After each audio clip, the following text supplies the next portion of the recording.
Hello everyone, আসসালামু আলাইকুম। কেমন আছেন আপনারা সবাই? আশা করি ভালো আছেন। তো আজকে আমি দুপুরে রান্না কি করব সেটাই আপনাদের সাথে ভালো লাগাটা একটু শেয়ার করব। আজকে দুপুরে রান্না করব ব্রয়লার চিকেন ভর্তা, তার সাথে একটু মায়ের বাড়ি থেকে পুঁটি মাছ দিয়েছিল, দেশি পুঁটি মাছ, সেটা আলু টমেটো দিয়ে চচ্চড়ি করব। তো দেখেন, প্রথমে ব্রয়লার চিকেনটা আমি কিভাবে আমার স্টাইলে ভর্তা বানাই। তো এখানে ব্রয়লার চিকেনটা অফ ক্যামেরাতে আমি কেটে ঠুমা ঠুমা করে মানে শ্বাসের যে বুকের যে ব্রয়লার চিকেনের বুকের মাংসটা আছে সেটা ঠুমা ঠুমা করে কেটে ধুয়ে তারপরে চলে আসলাম চুলার পাড়ে। চুলার মধ্যে কড়াই বসিয়ে দিয়ে সরিষার তেল দিয়ে এখানে পেঁয়াজ রসুন আর কি দুইটা আস্ত রসুন কোয়াগুলো ছিলে দিয়েছি, দেশি কয়েকটা পেঁয়াজ, তারপরে শুকনা মরিচ একসাথে সরিষার তেলে আমি ভেজে নিয়ে বেরেস্তা শেপে তুলে নিচ্ছি, দেখতে পাচ্তেছেন। তো এখানে কিন্তু রসুনও আছে, দুইটা আস্ত রসুন কোয়াগুলো ছিলে দিয়ে দিয়েছি, পেঁয়াজ আর তার সাথে শুকনা মরিচ সরিষার তেলে ভেজে নিচ্ছি। সরিষার তেলে ভেজে নিয়ে দেখেন ঠুমা করে যে মুরগির বুকের শাঁসালা মাংসটা সেটা কেটে ধুয়ে অফ ক্যামেরাতে নিয়েছি, সেটাই আমি এখন ভর্তা বানার জন্য ওই তেলের মধ্যে আমি দিয়ে দিচ্ছি। আর আমার মেয়েরা না সরিষার তেলটা ভর্তার মধ্যে মানে কাঁচাটা পছন্দ করে না, সেই জন্য আমাকে ভর্তা বানাতে গেলে তেলের মধ্যে পেঁয়াজটা ভেজে নিতে হয়। তো আমি ভর্তাটা বানাবো মাংসের মধ্যে আর মানে ভর্তার মধ্যে, চিকেন ভর্তার মধ্যে আর তেলটা কাঁচা সরিষার তেলটা দিব না, সেই জন্য আমি আর কি চিকেনটা আমি তেলের মধ্যে সরিষার তেলের মধ্যে ভেজে নিচ্ছি। তো ভেজে নিচ্ছি, তার মধ্যে কিন্তু আমি এখানে হাফ চা চামচ আমি লবণ দিয়েছি আর মানে সামান্য পরিমাণে একটু হলুদ দিয়েছি। হলুদ না দিলে আবার দেখতে কেমন দেখা যাবে, তাই না?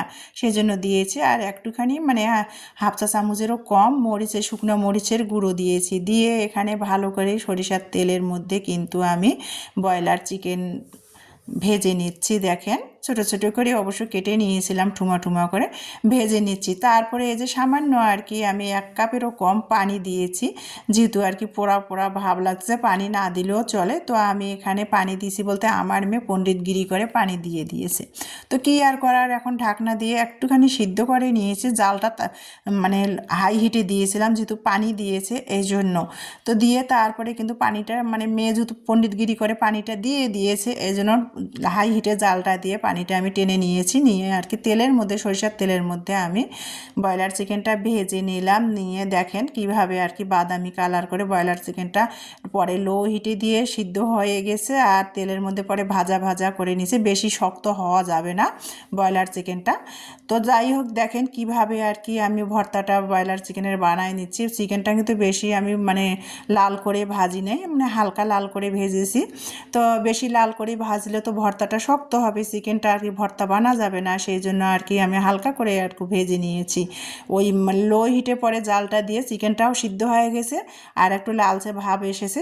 তারপরে আমি মানে নামিয়ে নিয়ে এখানে আবার তার মানে পরিমাণ মতো একটু লবণ দিয়ে লবণের মধ্যে ভেজে রাখা শুকনো মরিচ রসুন পেঁয়াজটা আগে কষলাই নিয়ে তারপরে ব্রয়লার চিকেনগুলো ঠান্ডা করে হাত দিয়ে ভালো করে কষলাই নিয়ে তারপরে এখানে ধনিয়া পাতা কুচি দিয়ে এই যে তারপরে মাখাই নিলাম ব্রয়লার চিকেনের ভর্তার। সরিষার তেলটা দিলে ভালো হয়, যার যেরকম টেস্ট তারা সেভাবেই খেয়ে থাকে, কিন্তু আমার মেয়েরা সরিষার তেলটা কাঁচাই পছন্দ করে না, কাঁচা পেঁয়াজ কাঁচা সরিষার তেল ভর্তার মধ্যে খেতে চায় না, সেই জন্য আমি তেলের মধ্যে সরিষার তেলের মধ্যে ভেজে আর কি ভর্তাটা বানিয়ে নিয়েছি।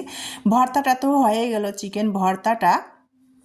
তো চিকেন ভর্তা দিয়া শুধু ভাত খাওয়া যাবে বলেন, সেজন্য ভাবলাম যে মায়ের বাড়ি থেকে কিছুদিন আগে, এখন তো শীতকাল নদী নালা খাল বিলের পানি শুকায় যাচ্ছে, তো মানে পানি শুকায় যাচ্ছে সেই জন্য আর কি দেশি যে গুড়া মাছগুলা বলে আর কি, যেটাকে বলে বাড়ির পাশে আর গ্রাম অঞ্চলে যে খাল বিলে পানি শুকায় যাচ্ছে গুড়া মাছগুলা কিন্তু এখন পাওয়া যাচ্ছে। তো সেগুলা মায়ের বাড়িতে পাঠিয়ে দিয়েছিল মায়ের বাড়ি থেকে, তো মানে খাওয়া হয়েছিল, একটুখানি রয়েছে, সেটা ভাবলাম যে আলু কুচি করে দিয়ে আর ফ্রিজে ফ্রোজেন করা টমেটো আছে সেটা দিয়ে, টমেটো তো আবার শীত পড়ে গেছে, টমেটো তো এখন অ্যাভেলেবেল পাওয়াই যাচ্ছে, তো গত শীতের আমি ফ্রোজেন করা টমেটো ছিল সেটা দিয়ে ভাবলাম যে একটু আলু কুচাই দিয়ে মায়ের বাড়ির যে দেওয়া পুঁটি মাছগুলো সেগুলো একটু চচ্চড়ি করে নিব। তো এটা হাতে মেখে আর কি আমি পুঁটি মাছটা চচ্চড়ি করে নিব। পুঁটি মাছটা ফ্রিজ থেকে বের করে লবণ দিয়ে অফ ক্যামেরাতে ধুয়ে নিয়ে এখন এখানে আমি সামান্য একটু হলুদের গুঁড়া মরিচের গুঁড়া আর লবণ স্বাদ মতো, তারপরে আদা রসুন বাটা, যেহেতু ফ্রোজেন করা মাছ সেই জন্য